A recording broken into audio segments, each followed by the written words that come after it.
And I got to say, it was embarrassing. It was an embarrassing loss for the United States yesterday. It was. And I'm still embarrassed.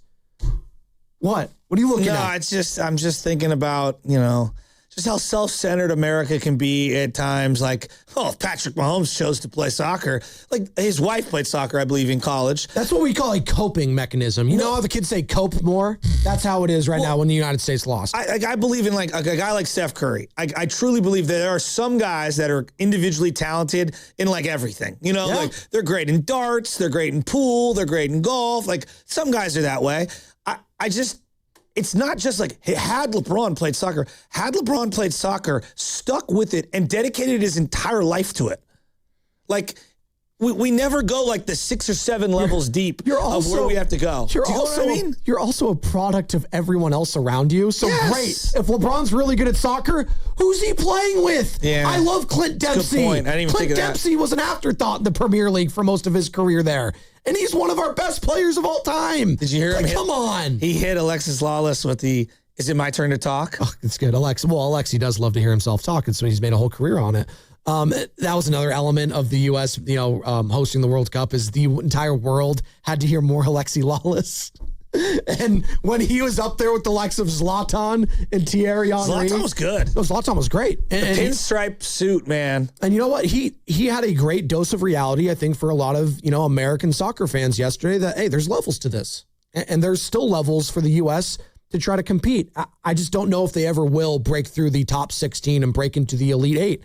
I just don't know if they could do that. Now, the one area that I will absolutely say that the athleticism, for me, showcased itself, because I watched that game the night before, Mexico-England, very thoroughly. And again, I've watched a lot of games. I've probably seen 15 total games, maybe 20. The athleticism and the size of all the other goaltenders versus ours was really evident to me. Yeah, which is unfortunate, Joe. That was evident. Which is unfortunate because we have had a good history of goalkeeping in this country. Tim Howard was awesome. Tim Howard's one of the greatest of all time. Yeah, he was awesome. But the guy that we had, I mean, look, again, he made... Freeze. He's just... To me, he looked undersized, small, and overwhelmed. Right. Well, and that's the thing actually the English actually get on Pickford, who actually had incredible saves for England, is he has small arms. Yeah, he's tiny. He's got T-Rex arms, as they say, but he's right? good. Like, who's my guy? That guy's good. Ruben Bain-esque, right, Sammy? By the way, Ruben Bain. Coming up at 9 o'clock. Could you imagine if Will Anderson and Ruben Bain decided to play sweeper? Someone sent in the chat of the U.S. men's national team jersey, and it was C.J. Stroud wearing it. I was like, no. I love when we do C.J. Stroud in the playoffs. But we do this thing like height, weight, speed. Like we always do this. Javon Kinlaw, if he walked up on you, you'd be like, first ballot Hall of Fame body, right? But it doesn't matter about the physique only. You have to skill. Like there has to be some skill involved. And we do this in every sport. Like it's like you could look the part, but do you play the part? Absolutely. Coming up 9 o'clock again, less than an hour from now, Bonta Hill is going to be joining us live, presented by Ceremony Ford for the entire hour. And Ceremony Ford is your Bay Area Ford store. And we'll be talking some World Cup with Bonta for sure. Did I say goaltender? It's goalkeeper. Apologies. My vernacular is clearly not up to par. Just say the goalie. Yeah, my bad. That's what we say over here. Just say the goalie. Chris Modesto. What's up, Chrissy? A lot of Chris's this morning. Hey, good morning. I just wanted to offer a perspective. I'm 48 years old. I'm fourth generation Hispanic. I don't speak any Spanish, but I grew up in a school where there was a significant portion of first generation. And I noticed when I was growing up, all those kids would be playing soccer. And most of the other kids would be playing, basketball, football, and other things. So I kind of grew up in that demographic. This was the first year that I ever genuinely tried to dive into soccer. America was hosting it. I was getting all caught up in the fervor. I watched so many games this year. It was crazy. But, I'm so disappointed because, for one, I don't understand this offsides rules, the arbitrary calls of penalties when it just seems to me like an incidental contact. It got political. Plus, it's not for me, but I genuinely tried to give it my all, and I just thought I would share that with you. So are you out on the sport? Yeah, I think I am. Okay. Like this was the year that someone like me was going to probably either be all in, because like I went to the bars, like I was at England and in Mexico at an English pub, and it was like crazy, like 60-40 Mexican and English fans, and it was exciting. The spirit was like awesome, but I just couldn't get into it. I'm not one of those guys that like sports that it could be 0-0 or 1-0. It's like I need a little bit more action. So you don't like baseball either? I just want to be on. Oh, I love baseball, but let's be honest, baseball is not always 1-0. That's true. You know, it's like I know it can be, but I get what you're trying to do there. But I know you're smart enough to understand the difference. No doubt. Hey, look, you have a fair point. I think it was a good call. He's fine. I think it's a really fair call. If you're never, he's 48. If he's not going to be into the sport by now, it's just not going to happen. Well, and you know what, Joe? And I'm going to be honest. And I'm a sports talk radio guy. Do you care if 48-year-old guy says I'm out? Joe, I might never get into ice hockey. I'm just going to keep it a buck. I've tried. I really have tried to. Yeah. And maybe Macklin Celebrini and it being like more resonating locally, maybe that will happen more. And I've been watching more Sharks hockey than I have in a decade plus.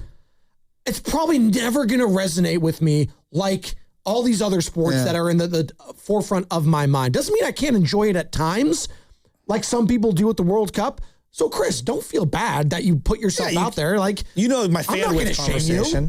You only have so much Fanwidth. Yes, it's true. Right? You can only dedicate so much time to so many things. So, for example, a large chunk of my Fanwidth is golf, yet I never talk about it on here. Yeah. And me and Carter and you have like our own side conversation about golf. And like, I know stuff about golfers that is just stupid. It's stupid stuff, but it's so nuanced that if there's another guy who's into the PGA Tour the way I am, and even the LPGA Tour, because I'm that sick, okay? It's not sick, you're good. But like, I'm obsessed with it, and I only have so much Fanwidth. I can only remember so many things. Well, no, it's true, and it's another thing why it's actually incredible how the WNBA has been embraced here locally, because that's not the case everywhere else. I agree. Going back to Fanwidth, it's like, man, I'm already a fan of an NBA team. Baseball season's already going on. It's like, can I add another sport on top of it? Well, locally, we've already shown, and maybe it's because the Giants have been low-key booty for the last couple of years, so it's been perfect that the Valkyries are good. But we've shown here we have enough Fanwidth to add a WNBA team, and I think we have enough Fanwidth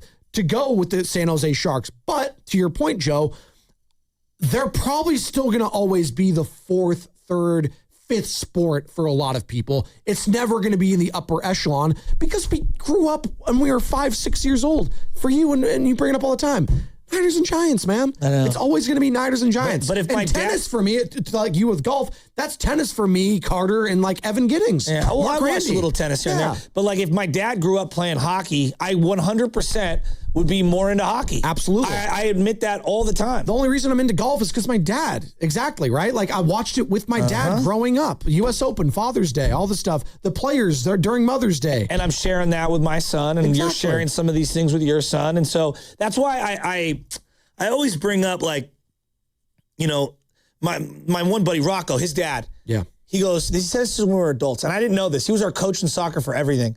He goes, you know, Joe, I didn't even like soccer growing up. I go, what?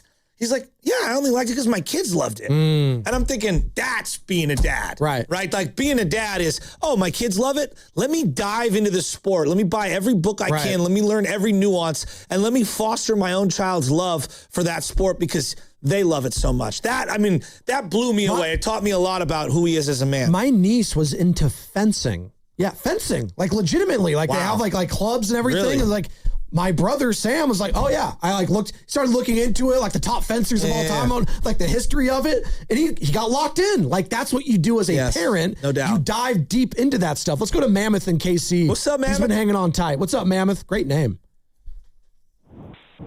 Hey guys, thanks for taking my call. This is going to come off as a hot take, but you guys have been talking about it for a couple of hours. But like, so I'm 46. I have 2 kids.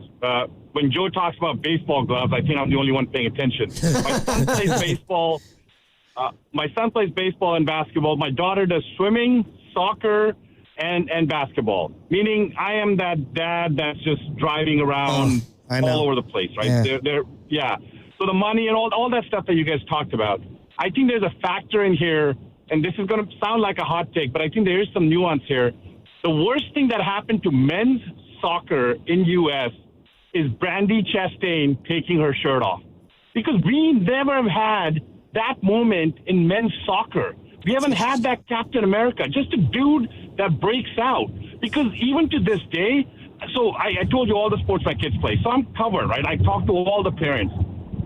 Boys soccer is talked about, oh, your son plays soccer? My daughter's soccer? Oh, she's playing soccer? Interesting. Conversation over the last 10 years. Women's soccer is so good because it's in the DNA now. What Brandy Chastain did 30 years ago. Men's soccer, we haven't had that dude. We just need that one dude. That's what America is all about. Give us that firepower, just a keg. We'll blow it up later. Yeah. Just give us that one. We got to get our one dude and we're set. You know, it's funny that you bring that up because I'm thinking about like Tiger Woods and his ascension and what it did for the sport of golf. I wouldn't be into golf, even though my dad loved it, if Tiger didn't exist. And so his point about the Brandy Chastain moment and what it's done for women's soccer, it's an interesting point. I do want to clarify, and I'll do it on the other side because we're up against it. What's wrong? No, there's nothing wrong. But comparing the U.S. women's soccer team to the men's, you have to have some nuance and some historical backing that I'm going to get into on the other side. Yeah, bring it up, please. Why the U.S. women's soccer is so ahead of other countries is because they started playing decades and decades and decades earlier and invested in that sport decades and decades and decades more so than these other countries did for their women's sports. All my nieces played like very high level soccer for a long, long time. And it's the opposite. College as well. And it's the opposite for men's soccer. And we have been playing, but to the level of what they were compared to the other countries, it's just night and day.